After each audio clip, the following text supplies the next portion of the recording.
Hey there, welcome back to the next episode of YMOL. This is the Year Magical Learning Podcast, and we are back on this second part reflection of Annie Duke's book, Quit, The Power of Knowing When to Walk Away. Yep, And, 350. YMOL let's do it. 350. We're at 350. We just passed the mile mark of 25 yesterday on our YOMO marathon. So For today's you, lesson for me. for No, you. For it's me, an it's like I'm, it's I'm an for basically me. the guy on a motorbike or on a car driving around saying, hey, you need some water, man. No, you're Forrest Gump. You've seen that movie, right? Yeah, yeah. But What he's like, about I it? just started running, man. And he's like, what are you doing this for? And you're like, I don't know. I I just don't know. like running. And I like just then he felt like just running. yeah. I just felt like it. All right, so today's reflection is part two, and it's about expected value. As the title says, this book's about quitting and the power of quitting and knowing when to walk away. And we talked yesterday about my background of poker. There's probably only two activities that I've ever done in my life outside of my professional career. Well, I guess three now with pickleball, that I could definitely say that I was really good at, and also it was something that was a red thread for me, right? Like it was something that I craved. Like, this is an activity that I loved to do, right? That would be in my life. It would be, this is before writing and other things came along, right? In the past few years, but it would have been tennis, pickleball, and poker, particularly Texas Hold'em. So like, I don't love like, you know, five card stud or some, whatever, all the other poker games. Like I've played a lot of different games. It's just no limit Hold'em. So that was I could play this game, I don't know, 36 hours straight. I would sit in my room. I remember this one time when I was in college, I was out with my friends and came back from the bars. I was like a senior in college, living in my apartment. Mhm. Because you only ever usually move into like an apartment when you're in a fraternity after you get to be like a senior. Usually you live in the house sophomore and junior year, and then your senior year you move out with your older brothers, and you don't go over to the house as much, and you just go out to the bars, you have fun, right? Well, I remember we went out to the bars this night. We lived right across the street from like the main Chauncey Hill district, which is like the Mhm. bar district at Purdue. And it's like 2 in the morning or 1 in the morning, whenever the hell I got home. I don't remember. I think I went home before like all my roommates and stuff. So I got home and I was like, I just put on that was back when we had these big sound machines. I'm sure you remember, like, the big ones where you had like the big receivers, you had like, Mhm. so I think I plugged my Rio iPod into no, it was probably on my laptop. I probably had iTunes on my laptop or something. I plugged in my gigantic laptop and my gigantic, into my gigantic receiver over there, and I just started playing music and put my hood up, had a bottle of wine sitting next to me, and I just started playing poker. My girlfriend, who's now my wife, we had just started dating at that time. Literally, we had been dating for a few months. She texted me and she was like, "Hey, I'm gonna come over and hang out." I'm like, "Sure, come on over." So she walks into the room. The room is completely dark. I have my the hood up, a bottle of wine over here, and I'm just going to town on my laptop. And she's like, "What the fuck is happening?" And I'm like, "Yeah, you probably don't want to be here right now, honestly." Anyway, this is how I made my living off of this, honestly. No joke. In the summer times when I would have internships, I mean, I would have one of my internship was up in Chicago, and every night after work was over, I was staying at this place called Carthage College, which is like right on Lake Michigan. They didn't have Wi-Fi or an Ethernet hookup in the dorm room. So I had to go to this little campus lounge that was open 24 hours. I was the only person in there because it was the summertime and on an internship. I'm just finding internet somewhere that I can just play poker all night long by myself. And then I would wake up, I'd go to bed for like 2 hours, wake up and go to work the next day. And that was how I actually made my money. I was like, I don't make enough money in this internship to actually do anything. So, I need to make 500-600 bucks a night playing poker. And then I'll go to work the next day and make $80 or something. You know what I mean? Like it was for working for the whole day kind of thing, right? So anyway, this is like poker to me, right? I told you all yesterday I was playing with my friends, not just playing. It wasn't just for fun. It was like we were competitive with poker, watching all the movies, all the World Series of Poker stuff, idolizing the Johnny Chans, the Howard Letterers, the Phil Johnny Helmies. fucking Chan. There was a point in time, I think when I was probably about like 23 years old and I just graduated from college and I was working at my first job out of school where I was like, I really, I used to, I used to go to the casino at that point in time all the time now. There was a casino because in Indiana, we're like a weird religious state. Like you couldn't even buy alcohol on Sundays in Indiana for like my entire life. They finally just opened that up.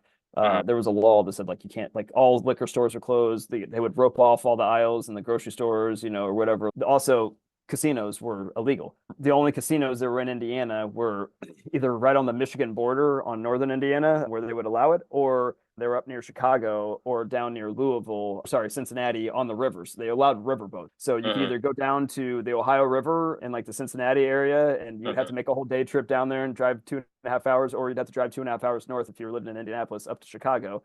And you'd have to go out on Lake Michigan. That's where these boats are. They're just parked right off of Lake Michigan. That was the casinos in Indiana. When I graduated from school, I lived in South Bend, Indiana, which is right on the Michigan-Indiana border up at the northern Indiana. There was a casino that opened up on the Michigan side of the border about 30 minutes away from South Bend. And I was like, oh, well, that's awesome. I can go to a casino anytime I want to now, right? So that was my gambling of choice. I would just go to the casino. So there was a time when I literally seriously considered, like, I think I should just maybe try to go play poker for a living. I think it'd be kind of cool to go move to Vegas or go do whatever and just go try to make this a living, right? And I really wanted to, but I didn't. And here's why. I started this reflection off by saying, why is quitting so damn hard? Because we want to know. And it's not just that we want to know, it's that we must know, right? I can't quit something when there's something in my brain that I think that I want to know the answer to. It's like reading a story and you get to the conclusion and you're like, well, sorry. You know. And you're like, what do you mean, sorry? You can't just build all this thing up and then not tell me that I'm either right or wrong. I got to know the ending, right? Like, you can't just, like, that's not how our brains work. We are compelled to want to know. It takes a whole lot of willpower and a whole lot of training and restraint to buck that urge in you, right? So this was my poker kryptonite. I was too young. I did not know myself, did not understand why I was playing, did not understand why this is a red thread. And that urge to know was just too much for me to overcome. I would find myself in these hands all the time where I'm like, I'm pretty sure that I'm wrong. Actually, if you gave me a confidence, like, you know, give me a scale of 1 to 100 of oftentimes I'd be like, I'm 79.5% sure that I'm wrong. But I was like, but maybe I'm right, you know, and I'm like, I got to know. Right. And then you ever heard of the saying full tilt? I heard you say that before. So when you go on tilt, that's when you Went too much. Yeah, you tip. You tip. Your emotions tip, and it just is like you just went down a water slide, and you just, you know, it's gone. You know, I mean, like when you're on full tilt, like that, you are just unraveling in front of people's eyes, right? This is what people just blow up in games, right? Like they take a couple bad beats, they're throwing their hands up everywhere. The worst like part the Dallas Cowboy fans. That's exactly. They're on full tilt right now. I mean, I'm sure they're just, you know.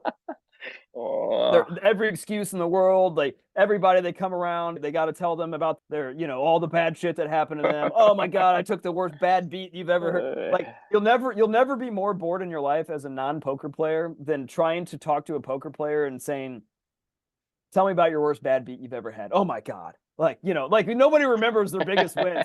They'll be like, yeah, so I bet this and this guy bet this, and they'll tell you every position of everybody in the seat, you know, where they are, what their betting strategies were, what they did, you know, what their mother's name was. They'll know every detail of the bad beats that they've happened in their life, right? But they'll never ever remember the good stuff. And that's just like how poker players operate, right? And when these bad beats happen, and when you just got to know and you call a bluff, or you get too deep into a hand and you just can't let go. I mean, honestly, it's like you just can't walk away, and then all of a sudden you're on full tilt, right? Well, that was me. That was me. It would go from an activity that was a red thread that was giving me all kinds of energy that I would love it. It was almost too much energy. I would get like shaky and jittery, and my heart would be. It felt like I was gonna have a fucking heart attack into like deep into hands. I was just like, oh my God, this is like the adrenaline flowing, pumping. You're just like, rah! You'd win a big hand and you just want to like go punch every wall and jump up and scream. It was insanely intense, right? But the swings were just too much for me to take. I knew you'd go down these rabbit holes and I just couldn't take it. So I would love to tell you, this was about when I was about 25 years old, I quit playing poker. And I'd love to tell you there was some atomic bomb event or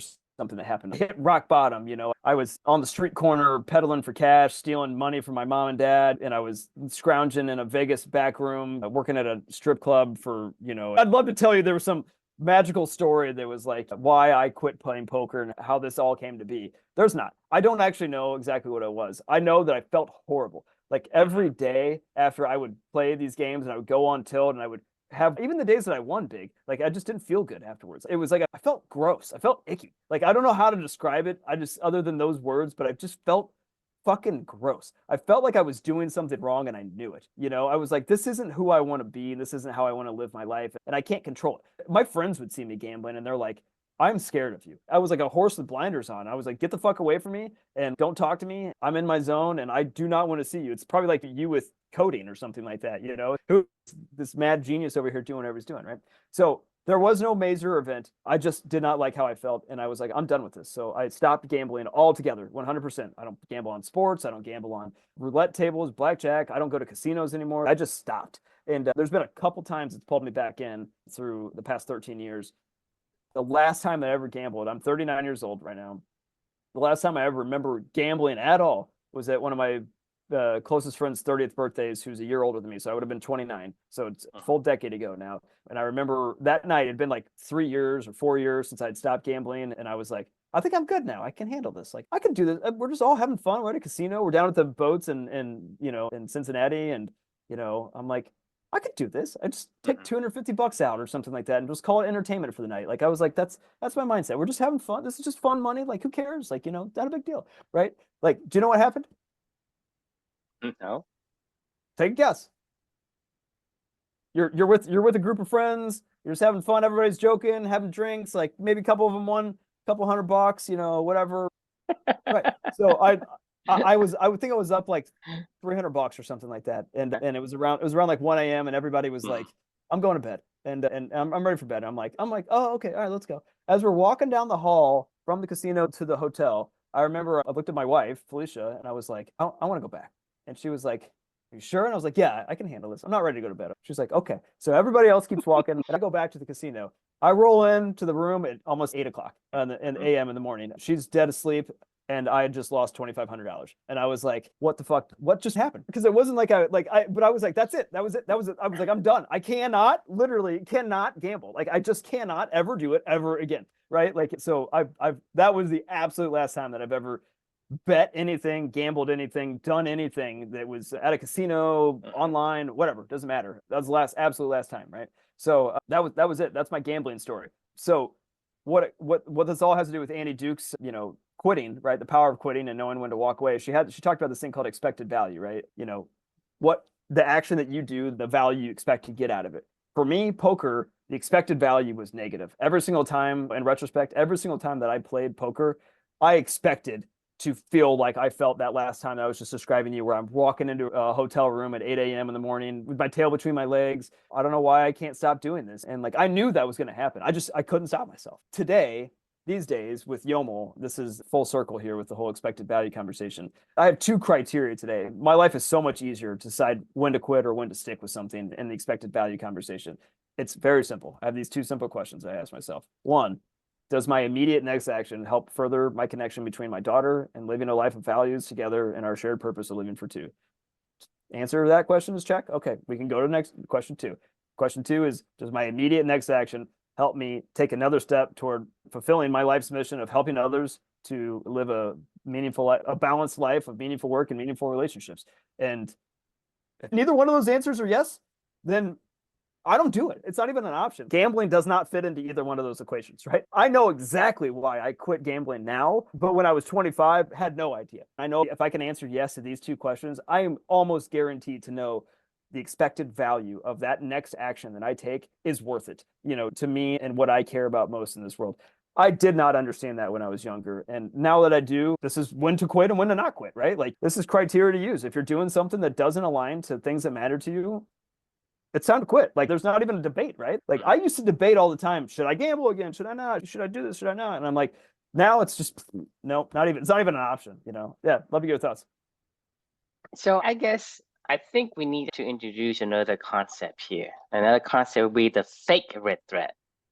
Oh, right. Yes. Because the thing is, when we say that red thread is something that draws you in, but there's certain, like you say, to kind of understand what you're saying in terms of expected value, is, to me, if something is meant for you to align with you, right? If it aligns with you, you should be feeling better than when you first started, not worse. Yep. Because if you're feeling worse, something is taken out of you, not putting in, and not adding to you. And I think that is the difference. Just like as if you're being, I guess, completely being like, in a way, you see something that it looks like a red thread, but it just mimic a red thread to get you. So I'll call that a fake red thread or whatever you want to. Smoking cigarettes is, I mean, you clearly like it. You're clearly addicted to it. You clearly smoke times a day. And you same thing with like drinking too much or doing the drugs, Working the too cocaine. much. You know you shouldn't, but you're still doing it, and you think that this is a red thread. Mhm. But actually, it's really a bait, right? Yeah, Because it is, yeah. you think about it, and we put down a great point is for question one, question two is essentially you have a certain core values that you hold. And for you, your core values is living for two and meaningful work and meaningful relationship. For others, it could be different, but they all goes down the same process is thus playing poker brings value that aligns to what I value most, my core values. Because for example, if I ask you, okay, playing poker, what do you hope to achieve? I don't know. It's a thrill. It's a Exactly. rush. There's not an alignment with who you want to be as Right. a person. And every time you play, right, you forget about yourself. But after you get out of it, you say, "Oh, I should not have done that." So you feeling this something is taken away from your soul. You think about Oh yeah. that. You feel so ashamed of yourself for doing it. You have been sucked into a bait, just like a fish, biting to a bait and getting hooked onto the fishing hook. And once they hook you, right, that is when you are suffering. I wish I could show you right now the scenes that are playing over in my head that I'm thinking about and from my life of how gambling, how many times poker did this to me. I mean, I just vividly can see it in my head. The time that comes to memory is I've told you about my friend Adam, the one that was a former like meth addict that I moved in with me up in South Bend. He had no money, he had nothing, he had no job, like whatever. He was just recovering from addiction, right? And he was like, I asked him, hey, do you want to go to the casino with me tonight? Like, just hang out. He's like, I don't really have any money, but sure, I can go. I'll give you a little bit of money to play around with and fine. This guy who's seen everything in the fucking world that you could probably ever see, lived on the street corner, been around some of the seediest fucking people you've ever seen, has known me since I was 5 years old, was like, told me the next day after that he was just sitting in the corner waiting because I drove, right. He was just sitting in the corner waiting for me until like 3 a.m. in the morning one night, that I was there, and he was like, he was like, you are terrifying me, like, he was like, you have a fucking problem, and I'm like, fuck you, get out of here, like, get away from me, and I'm like, just like leave me alone, like, this is what I mean, I can vividly remember that. Like, if he's telling me I have a problem, like, that's saying something. That's right? that's saying I don't want to touch this thing after Right. all that I have seen, all I've gone through, Right. and you're touching it, right? You're not Chris. I think these things like these baits, right? It's really take away a person because Yeah. you're normally not that kind of an asshole, Fuck No. away. I mean, you're not.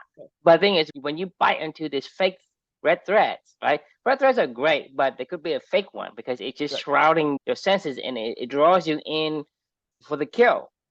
The thing that I can say is if you find yourself doing something and you feel bad at any moment afterward, it's probably a bait. So you will need to figure it out, okay, go through the process of using your compass, your core values, and ask yourself the question, does it align with what I hold Right. dear to me? And that's to me is what separate yourself from like we want to find a red thread, but sometimes you're gonna have these fake red threads that will confuse you, and a lot of people do, and they think, hey, because if you don't have really a point of reference, We need color. We need color. You need a fake red thread. Is a black thread? it's a black thread covered in paint. A black thread. Okay, a black. How about it's like a maroon? No. I like maroon. You need a name. Give a name to your fake red thread. You need another color that's like a How about Fred? Fred. It's a Fred thread. Yeah, it's a Fred thread because Right. like I say you're gonna have like if you think about doing something that isn't aligned with your core values and it make you feel worse and worse and worse, it's taking away from you something. Your soul, I don't know what it is, it's taking away something from you, your mental health, physical health, all that stuff. I mean, even take away your personality, you Yeah. completely become a different person. And Yeah. that's not good. You are Right. giving away something. What are you trying to get in return? I want the answers. I want to know that I was right. Like, I mean, that was I think what the But biggest is it draw. that aligned with the core values that you hold? No, not at all. No, I mean, like, actually, if anything, it's ironic. It's one of my core values is I don't know anything, right? Like, I should be happy going, well, I don't know. What did he have that? Well, maybe I'll just go think about that all night long. Let me replay that in my head, or something like that. In the moment, though, I'm like, I gotta know. Like, I have But the at ability what to know. cost? But my point is Yeah. going back to what we're saying. What we encourage in company is to explore the threats, but at the same time, you don't want to be really just one rabbit hole to oblivion. I mean, Right. there is a rabbit hole that will put you in a trap. And once you get there, right, you completely lose yourself. You don't know who you are anymore because you're Yep. not that person. And when you went in too deep, right, you use the same method that got you into the mess to try to get out. You know what I mean, right? Yeah. When you Right. lose, what you do? Go When you deeper. lose a lot of money, you double down. Oh, it was even worse. Like, I wouldn't just double down. I'd be like, well, now it's fucking gone, so I don't even care. Now I got to go. Like, the feeling, like, you want to talk about psychological manipulation. If I sat down at a table with $200 and I was up and I found myself at one point in the night up $4,000, I would be like, well, that's not enough.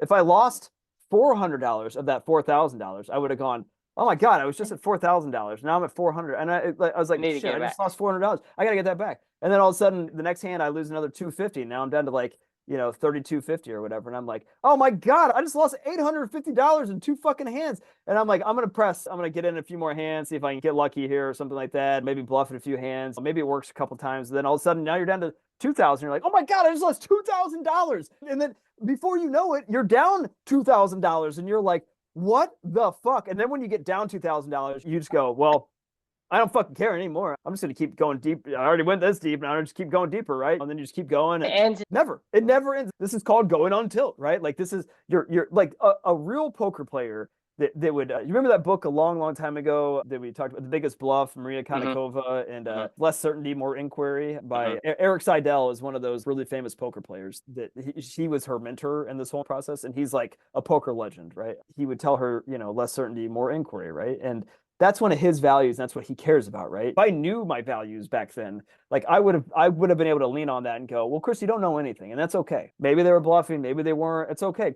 Find more scenarios, see what happens, get some more data points, walk away from the game, and come back another day when you could, like, it's fine. You're still up $2,000 or whatever. Just walk away. Like, it's not a big deal. Like, I just could not. I did not have that mental understanding of my emotions at that age and at that time of my life to be able to withstand the wild swings that is poker. Now, like, no joke, I think I could go back today knowing what I know now about emotions and how we think and how I feel. That doesn't mean that I'm going to be any better in the scenario, but at least I'll know and I'll be able to recognize faster. But that doesn't mean that I should be doing the activity in the first place, right? But like, Right. It doesn't align with your core values, no. even though it's something that is drawn. But the point I'm trying to make is I think there is something in life that universally always draws the weakness of human beings. It exploits our human weakness.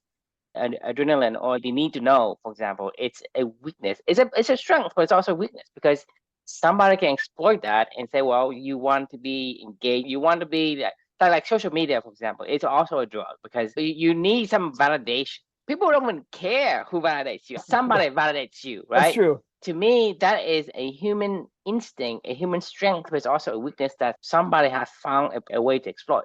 Poker is one of those things where it creates the psychological exploitations. It makes you think you are chasing a red thread, but in reality, it's just in disguise. It's just a thread. It's a Yeah, threat. I I like use that. it in a sentence. Yeah, that's it. I like that a lot because you're right. Like, the expected value, you know, of when I would sit down and play poker was I'm gonna have a fun time. Like, I'm gonna compete. I'm gonna get in my element. I love being around these people. I love being in this environment. I love reading the card. I love playing the game. I would tell myself all these great things that it was gonna be. This is how this session's gonna go today. And then by the end of it, it felt the same every single time. It was like I never, even when I won, I didn't feel good. I was like, oh, I could have won more. But I don't know why I'm walking away now. And sometimes we just don't have the core values aligned with it. Like for me, I don't gamble at all. My wife likes to have fun and say, hey, just put some money down and say, well, Right. I don't, even I don't do that. Say, well, what am I getting out of it, right? For Right. one, if I win, well, I win a couple $1,000s. Okay, not a big deal. It's I not mean, that if big. I win the jackpot, if I put like a dime in there and I win a jackpot on that machine, it's a couple $1,000s. Like, Right. so who really cares, right? It's not a big deal. It was when I was 23. A couple Like, like, $1,000 like, is a like you lot when I was say, 23. there is certain mentality that aligns or doesn't align. For me, it's like, well, it doesn't thrill me that much. The Right. expected value, what am I getting out of it? I don't see it. Therefore, I don't play it. I don't have a desire to play, Right. right? The poker, and I'm probably addicted to something else, but that's me as true. You as a Chris is addicted to maybe the adrenaline or the need to know, whatever that is that draws you in. These are exploitations of a human weakness, a Yep. human strength, but it's also weakness because they exploit your innate need to, like you say, validations, explorations, and whatever that is, to be accepted, to be social, to be cool, to be whatever. I mean, there is a certain animal instinct that we have developed over so many years that it becomes part of our psychological profile that we just can't run away. I mean, the ability of pain of loss is actually greater than the reward. Like you win $100, right? It doesn't feel as good as in terms of the level, right? If you lose $100 or win $100, right? Right. The losing $100, it pains you so much more than winning back $100. Agreed.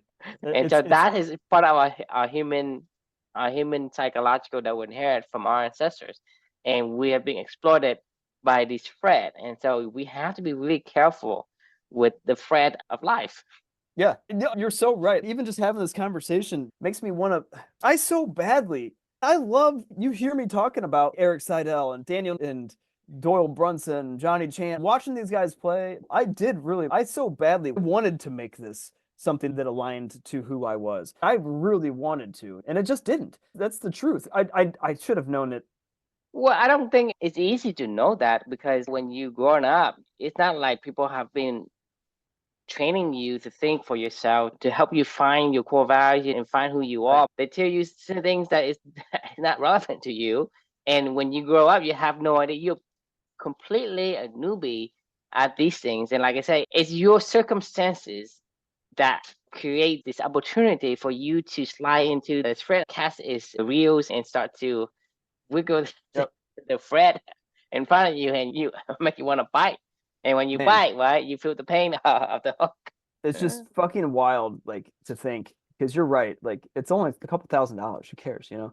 Like, I mean, but for me, when I was 23 years old, like, and you had $1,200 in your bank account, and all of a sudden the next night you have $5,000 in your bank account. Like, I mean, that's a lot. You know what I mean? Well, that's a human. That's a human psyche, right? We for whatever reason want that validations, Right. and one of the way to validate ourselves is either through the power of money, because we all agree. Because you and I both know, like the dollar bill doesn't worth anything unless you and I agree it's worth something, right? Yep. But because you have the dollar bill, it represents validations of other human beings that validates you. Same thing with you and everybody on social media. As people go on there and they like your picture or your video or your comment or whatever, you feel good. It's a validation engine. So money is oldest form of validation. And when you have $1,200 and then you have $5,000 or whatever, it's a validation. But eventually, you get to the point where let's say you have $1 million and $1 billion.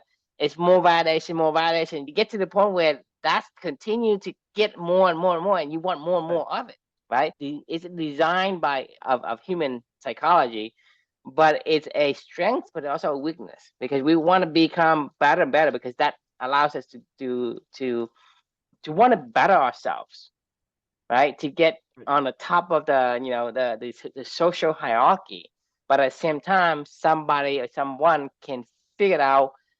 There's always a probability, of random chance that somebody's gonna, accidentally finds an opportunity to exploit something, and these are the threats of life. Right. Right. And I think that's what you got. And like I said, everybody's gonna have them, and it's very hard. I don't think, like I told you, I still don't know what I would tell my younger self to be less stupid. I just can't. Right? He's gonna do what he wants to do. There's no way I Man, can make. Man, I think if I have a time machine, I probably cannot change my future. I don't think you can either. Actually, If the only thing I can do is talk to my younger self, that's the only thing I can do man, without disrupting the thread of history, right? The only thing I can do is talk to him, right? I would not have changed a future a single bit because he won't listen to me. I could have I can envision myself walking back into the casino that same night I was telling you about. I was with my friend Adam, Mm-hmm. and walking up to myself at the tables and been like, try to give myself whatever lessons I wanted to give myself, and I would have said, "I'll fucking figure it out. Get out of my face. Like, I got this. Like, like get the fuck away from me. Like, I don't care about your advice right this moment. Like, I'm doing what I'm doing, and I'll figure it out. Like, and I think that's life, though. Like, I mean, I did figure it out, right? Like, I mean, I don't. I'm lucky that I figured this one out. I don't know that I even fully solved it. I just kind of dumb lucked quit it. Sometimes Like, you just dumb sometimes luck it's out dumb of luck. it, Yeah, right. Like, I right? mean, it was just like one of those things where, I mean, I mean, some yeah, fish do get away from the hook. I mean, right, right. And I got, it's I like, really no, don't like. I mean, you yeah, do this, you do that. It's like bullshit. yeah. All right. It's dumb luck you get out Actually, of it. you know what a big turning point was? Actually, I totally forgot about this until you just said that. I think that actually this is actually the answer. To be honest with you, there was a Black Swan event that happened. Do you know what it was? It didn't just happen to me, but it was a Black Swan event that happened to the whole world of poker. Do you know what it was? No, I'm not familiar with poker. So I graduated college Mm-hmm. in 2006, in December of 2006. January of 2007, I moved up to South Bend. I believe it was either late 2007 or early Mm-hmm. 2008 that the federal government put a Crack down ban on online gambling. They literally froze. on. So full tilt poker. It's still random chance, but it was aided by the universe. Just imagine a fisherman Oh, casting his dude. reel, and then suddenly the rain and get distracted, and then for some reason the fish get loose. But So there was there, there was uh at one point in time in my full tilt poker account, I think I had like a $17,000 bankroll in there. And this is like as a 22-year-old, 23-year-old. And I'm not like from a wealthy family, right? Like my family's upper middle class or something. It's not like they were like, "Hey, Chris, here's $25,000. Go do whatever you want to go do with, and call me if you need anything more." And I'm like, that's not how my family is. That was my money that I earned playing poker, and that was Mhm. basically my bank account. The federal government, we got an like just one day, full tilt just stopped working. Every US based poker site was shut down overnight, and then they froze everybody's assets. So there were people that had millions of dollars on these sites that they played with all the time, with like big time Mhm. poker pro. That the federal government froze their assets. I had like $1,200 that they froze on my account at that time when they froze it, and I didn't get it back until it was like years later. I want to say it was probably like 2 years later when they finally started to release funds from these places. In the meantime, when that happened, like I hadn't stopped gambling. I went to every possible site you could imagine to try to figure out where I could continue to play online poker at. I could not figure it out.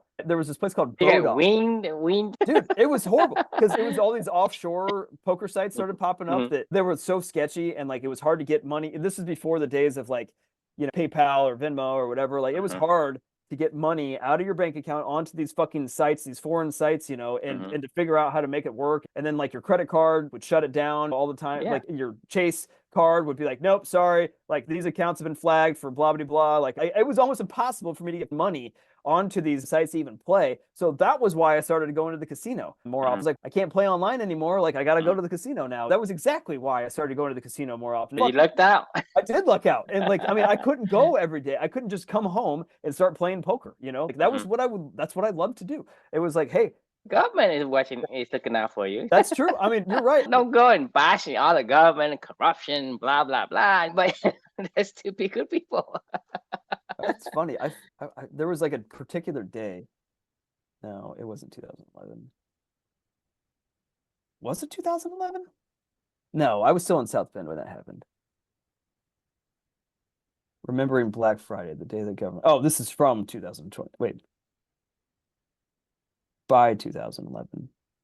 Oh, it was 2006. That's what it was. 2006. Yeah, yeah, yeah. So it was 2007 or so. I just remember it was like right after I'd graduated from college, and it was like, shut the fuck down. Like I was like, oh no, this is the old Full Tilt site. Oh my god, this is giving me a Phil Ivey. Oh, he's another poker star. Phil Ivey was like the Tiger Woods of poker. He's a black dude, but he's like super stoic and he's like really analytical and he's like young, but he's like Philosopher. he's cool. He's like cool. I mean, Phil Ivey is just like cool. The other guy that was like super famous, he's like this is him back when he was young. He was just like the cool young black dude. It was like Tiger Woods of whatever. The other guy that everybody loved was Phil Hellmuth. They called him the poker brat. This dude was the biggest jackass that I've ever seen in my entire life when he played poker. And he was at one point in time, I think, the youngest World Series of Poker winner. Anytime that he would lose a hand, he would just stand up from the table and be like, "You're fucking garbage. You're a piece of shit trash. If this game was just about people having skills in poker, like I would never fucking lose. You're a fucking piece of shit. Like you're just the luckiest piece of shit that I've ever fought." He would just go on these like tangents every fucking hand that he lost. He was just like the biggest dickhead ever. I mean, it was like poker players, man. Talk about a world of fucking weird world. Like, like poker players are like, I promise everybody, I will not talk about poker for any time in the future. That was back-to-back episodes of that. Didn't I read Did you read that one? I did read that. I don't remember it. I would remember it if I did, but I know I definitely saved it. Hang on, let me check. I feel like I did that though. Is it good? Yeah, it's good. I think, uses psychology, uses the concept of poker to, draw out the concept that you can use in life as well, thinking in bets, right? I have this. It's in my library. So you don't have a reflection on it? I don't know. Hang on. I know I read this book, but for whatever reason, it's not coming to mind right off the top of my head. Hang on a second. I remember you telling me about it, and I feel like I read it because I was like, "Oh, this quit book was awesome." Yeah, it is. That's Reflection 379. I did do that book. I don't remember that at all. Yeah. So that means that you would talk about it again. You're right. That was my reflection from that one. This reflection says, when I was a teenager, the poker explosion in America was in full swing, and I was obsessed. It seemed like poker was everywhere in my world. Yes, I even have the story about Johnny freaking Chan in here. It was like Phil Hellmuth, the poker brat, Phil Ivey, the Tiger Woods, Howard Lederer, the professor, Doyle Brunson, the legend, Dan Negreanu, Greg Raymer, the fossil man, Eric Seidel, and Johnny freaking Chan. I even told the story of Felicia in Vegas, and I was like, "This Johnny freaking Chan." Shall we visit poker again? Anyway, thanks for joining. Any final thoughts from you? No, I think we have pokered out. Nice. All right. So the question is that we can give to everybody is the expected value of your next action that you are taking toward your purpose or away from it. So something to think about. Worse, you feel better, right? Let your core value guide you. Exactly. Awesome. Well, thanks for joining. And I can promise you, and I can say that the expected value of this conversation is always good. I promise you. Like I don't think I've ever gone into this conversation thinking that this did not align to, or it wasn't something that I expected value out of, and I received it. Thank you for your contribution and conversations over all these years. Street man. Thanks for joining, everyone, and we'll see you next time. See you.